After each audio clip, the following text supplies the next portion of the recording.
BJP media நேயர்கள் அனைவருக்கும் வணக்கம். நான் சேகர்.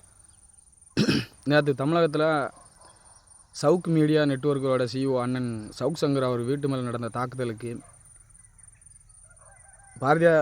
தென்காசி மாவட்ட பாரதிய ஜனதா கட்சியின் சார்பாக மிகப்பெரிய கண்டனங்களை தெரிவித்துக் கொள்கிறோம். இந்த தமிழகத்தில் சட்டம் ஒழுங்கு இந்த மாதிரி ஒரு கேவலமான ஆட்சி நடத்திக்கிட்டு எப்படி இந்த டிஎம்கே காரமெல்லாம் வெளியே வந்து பேசுகிறாங்கன்னே தெரியல. என் அன்பு தமிழ் சொந்தங்களே, கொஞ்சம் நல்லா யோசிச்சு பாருங்கள். அண்ணன் சவுசங்கர் வீட்டில் நடத்தின தாக்குதல் வந்து அனைத்து தமிழர்கள் மேலேயும் நடத்தின தாக்குதல் தான் நான் அதை பார்க்குறோம். கண்டிப்பாக நான் அப்படி தான் அதை பார்க்குறேன். செல்லில் வீடியோ எடுத்து எவ்வளோ தைரியமாக அந்த அண்ணன் சவுசங்கர் மேலே தூய்மை பணியாளர்கள் மேலே ஏதோ பேசியிருக்காங்கன்னு சொன்னால் கூட காவல்துறை எதுக்கு இருக்குது, நீதிமன்றம் எதுக்கு இருக்குது? ஒரு செல்லில் வீடியோ எடுத்துகிட்டு போய் அவங்க வீட்டை அடிச்சு நொறுக்கி அவங்க வீட்டுக்குள்ளெல்லாம் மலத்தை அள்ளி வீசுகிறாங்கன்னா அப்போ இந்த அரசு எதுக்கு இருக்குது, காவல்துறை எதுக்கு இருக்குது? இந்த அண்ணன் சவுக் சங்கர் அவர் வந்து தமிழகம் முழுவதும் ஓரளவு அறிஞ்ச முகம். அவருக்கே இந்த நிலைமைன்னா அப்போ சாதாரண மக்களுக்கெல்லாம் எந்த நிலைமைன்னு என் அன்பார்ந்த தமிழ் சொந்தங்களே நீங்கள் கொஞ்சம் நல்லா யோசிச்சு பார்க்கணும். உண்மையிலேயே மிகப்பெரிய வருத்தமாக இருக்குது. என்னடா தமிழகத்தில் இது மாதிரி ஒரு கேடுகட்ட ஆட்சியை நம்ம இது வரைக்கும் எப்போயுமே பார்த்ததே இல்லையே. எனக்கும் 35 வயசு ஆயிடுச்சு. எனக்கும் ஒரு 15-16 வயசுலேருந்து அரசியலை பற்றி ஓரளவு நான் பார்த்துக்கிட்டு தான் வரேன். ஆனால் இந்த மாதிரி ஒரு கேடுகட்ட கேவலமான ஆட்சியை நான் எந்த பீரியட்லையுமே நான் பார்க்கவே இல்லை. உண்மையிலே தமிழகத்தில் நான் ஒரு மிகப்பெரிய ஒரு கொலைகார மாநிலமாக மாறிக்கிட்டே வருது. இது அதுக்கு ஏகப்பட்ட உதாரணத்தை சொல்லலாம். அண்ணன் ஆம்ஸ்டாங் அவர்களை ஒரு சிசிடிவி கேமரா இருக்குன்னு தெரிஞ்சிருந்தும் தைரியமாக போய் சரி நம்ம முகம் தெரிஞ்சிருச்சுன்னா பிரச்சனையாகும் அப்படிங்கிற ஒரு பயம் கூட இல்லாமல் போய் துடிக்க வெட்டி கொண்டாங்க. அப்புறம் இன்னும் இப்போ ஒரு வாரத்துக்கு முன்னால் கூட ஒரு மனைவி கண் முன்னையே காருக்குள்ளேயே வச்சு வெட்டி கொள்கிறாங்க. அங்கே எல்லோரும் செல்லில் வீடியோ எடுக்கிறாங்க, சிசிடிவி கேமரா இருக்குது. அப்படி இருந்தும் பயம் இல்லாமல் வெட்டி கொண்டுட்டு போகிறான். சென்னையில் ஒரு இடத்துல நான் இந்த மாதிரி இவனை வெட்டி கொல்ல போகிறோம்னே வீடியோ போட்டுக்கிட்டே வெட்டி கொள்கிறாங்க. அப்புறம் ஒரு ஓய்வு பெற்ற காவல்துறை அதிகாரி, அதுவும் அவர் முன்னாள் முதல்வர் கருணாநிதி வீட்டுக்கே பாதுகாப்பு அதிகாரியாக இருந்திருக்காரு. அவர் ஒரு வீடியோ எடுத்து போடுறாரு, என் உயிருக்கு உத்தரவாதம் இல்லை, இவங்களால் என் உயிருக்கு உத்தரவாதம் இல்லைன்னு சொல்லி. அவர் சொன்ன அதே மாதிரி மறுநாள் வெட்டி கொண்டுட்டாங்க. அப்போ இங்கே தமிழகத்தில் என்ன நடக்குது? சட்டம் ஒழுங்கு எங்கே இருக்குது? இதில் இந்த மானங்கட்ட ஒரு கேடுகட்ட முதல்வர் என்ன சொல்கிறாரு? சட்டம் ஒழுங்கு சிறப்பாக இருக்குது, தமிழகம் அமைதி பூங்காவாக இருக்குது. இதை சொல்ல நீங்கள் எப்படி வெக்கமே இல்லாமல் சொல்கிறீங்கன்னே தெரியல. இந்த துதி பாடுற அமைச்சர்களும் இந்த 10 ரூபா பாலாஜி அண்ணன் எங்கள் மாநில தலைவர் திரு அண்ணாமலைஜி அவர்களை வந்து 1000 ஆடை அறுத்து பிரியாணி போட்டால் அது ரம்ஜானோ ஏதோ ஒன்று, ஒரு ஆடை அறுத்து கொத்துக்கறி போட்டால் அது தேர்தல் காலமாக.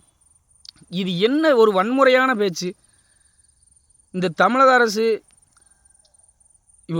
ஒரு கேடுகட்ட தமிழக அரசாக இருக்குது. இப்படித்தான் சட்டம் ஒழுங்கு இந்த லெவலில் சந்தி சிரிக்குதுன்னா பெண்களுக்கு எதிரான குற்றங்கள் வந்து நாளுக்கு நாள் அதிகரிச்சுக்கிட்டே இருக்குது. இப்போ ஒரு 5 நாளைக்கு முன்னால் சென்னை மீனம்பாக்கம் ஏர்போர்ட்டில் ஹவுஸ் கீப்பிங்காக வேலை பார்க்குற ஒரு 10க்கும் மேற்பட்ட சகோதரிகள் வந்து எனக்கு என்னோடய வீடியோக்கெல்லாம் ஃபேஸ்புக்கில் பார்த்துட்டு யூடியூப்பில் பார்த்துட்டு எனக்கு கால் பண்ணாங்க என் நம்பர் எடுத்து. ஆனால் நாங்கள் சென்னை மீனம்பாக்கம் ஏர்போர்ட்டில் வந்து ஹவுஸ் கீப்பிங்காக வேலை பார்க்குறவங்க பேசுகிறேன் அப்படின்னாங்க. சொல்லுங்கள் அக்கா என்ன அப்படின்னு சொல்லி கேட்டேன். உங்கள் வீடியோலாம் நாங்கள் நிறையா பார்த்துருக்குறோம்.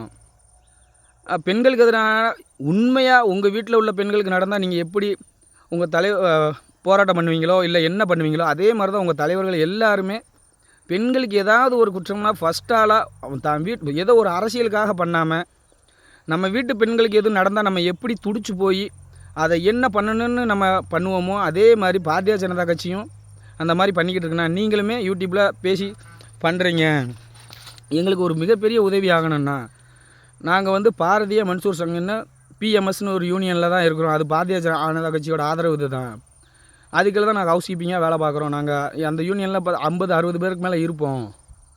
எங்கள் அங்கே சூப்பர்வைசராக இருக்கிற பிரவீன் அண்ட் ஜெனின் பால் இவங்க 2 பேரும் அங்கே வேலை பார்க்குற அத்தனை பெண்களுக்கும் ஏன்னா ஹவுஸ் கீப்பிங்காக வேலை பார்க்கணுன்னா அவங்க குடும்ப பொருளாதாரத்தை சூழ்நிலையை அறிஞ்சு தான் நாங்கள் அந்த வேலைக்கு போகிறோம்.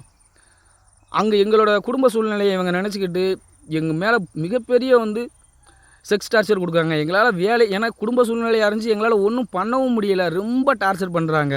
அது இவங்க ரெண்டு பேரும் வந்துட்டாலே எங்கள் உயிரை கையில் பிடிச்சிக்கிட்டு இருக்கிற மாதிரி தான் இருக்குது. ப்ளீஸ் அண்ணா, நான் உங்களை மிக மலை போல் நம்பியிருக்கிறேன் அண்ணா. உங்கள் கட்சியை தான் நான் ரொம்ப நம்பியிருக்கிறேன். நீங்கள் எங்களுக்கு உதவி பண்ணுவீங்கன்னு நினைக்கிறேன்னு என்கிட்ட ஹெல்ப் கேட்டாங்க. நான் அக்கா பாரதிய ஜனதா கட்சி எப்பையும் உங்களுக்கு ஹெல்ப்பாக இருப்பாங்கக்கா, என்ன உதவி பண்ணணும்னா அண்ணா அவங்க வந்து டிஎம்கேல பெரிய ஆளுண்ணா. அதனால் நாங்கள் எங்கள் யூனியன்லேருந்து போய் அங்கே ஏர்போர்ட் மேனேஜருக்கு கம்ப்ளைண்ட் பண்ணோம். அவர் கம்ப்ளைண்ட் எடுத்துக்கிட்டு எங்ககிட்ட ஏக்கா உங்ககிட்ட எதுவும் ஆதாரம் இருக்கா அப்படின்னு கேட்டேன். நான் வீடியோ ஆதாரமும் இருக்குது, ஆடியோ ஆதாரமும் இருக்குது தம்பி. நீங்கள் தயவு செஞ்சு எனக்கு மட்டும் இல்லை, ஏர்போர்ட்டில் வேலை பார்க்குற, ஹவுஸ் கீப்பிங்காக வேலை பார்க்குற அத்தனை பெண்களுக்கும் நீங்கள் உதவி பண்ணணும்னு என்கிட்ட கேட்டுக்கிட்டாங்க. நான் அந்த அக்காவுக்கு நான் வந்து ப்ராமிஸ் பண்ணியிருக்கிறேன். பாரதிய ஜனதா கட்சி இருக்குது, எங்கள் தலைவர்கள் இருக்காங்க, எல்லாத்துட்டையும் பேசி ஒரு வாரத்துக்குள்ளே உங்களுக்கு ஒரு நல்ல முடிவாக சொல்கிறேங்க்கா. அவன் உங்களுக்கு 10 பேருமே, ஏன்னா நானும் அதை விசாரிச்சுட்டு அவங்க என்கிட்ட ஆடியோவும் வீடியோவுமே அனுப்பி விட்டாங்க. நான் கேட்டுட்டு அங்கே உள்ள 2 பேரும் ஃபோன் போட்டு விசாரிச்சும் பார்த்துட்டேன். அவன் அங்கே 2 பேரும் இந்த பெண்கள், அதுவும் ஏழை வீட்டு பெண்களாக இருப்பாங்க, வேறு வழியே இல்லாமல் இவங்க வேலைக்கு வந்திருப்பாங்க. இந்த வேலையை விட்டால் ஒரு 10 நாள் வேலைக்கு போகலாட்டி அவங்களால குடும்பத்தை ரன் பண்ண முடியாது. அந்த மாதிரி பெண்களாக டார்கெட் பண்ணி தான் இவங்க 2 பேரும் ரொம்ப கொடுமைப்படுத்துதாங்க அப்படின்னு நானும் விசாரித்தேன். அது உண்மை தான். அதுலேயும் இந்த சகோதரி ஒரு 2-3 மாதத்துக்கு முன்னால் ஓம் சக்தி கோயில், மேல்மருவத்தூரில் இருக்கிற ஓம் சக்தி கோயிலுக்கு மாலை போட்டுருந்துருக்காங்க.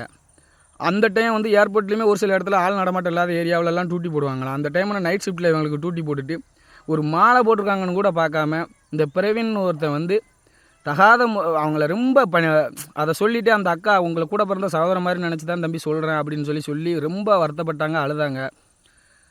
நம்ம பாரதிய ஜனதா கட்சி சென்னை மீனம்பாக்கம் ஏர்போர்ட்டை சுற்றி இருக்கிற நம்ம பாரதிய ஜனதா கட்சி உறவுகள் வந்து இந்த வீடியோவை பார்த்தீங்கன்னா பார்த்துட்டு எனக்கு கால் பண்ணுங்கள். நான் அந்த சகோதரிக்கு வந்து நான் ப்ராமிஸ் பண்ணியிருக்கேன். நம்ம கட்சியை வந்து முழுசாக நம்புகிறாங்க.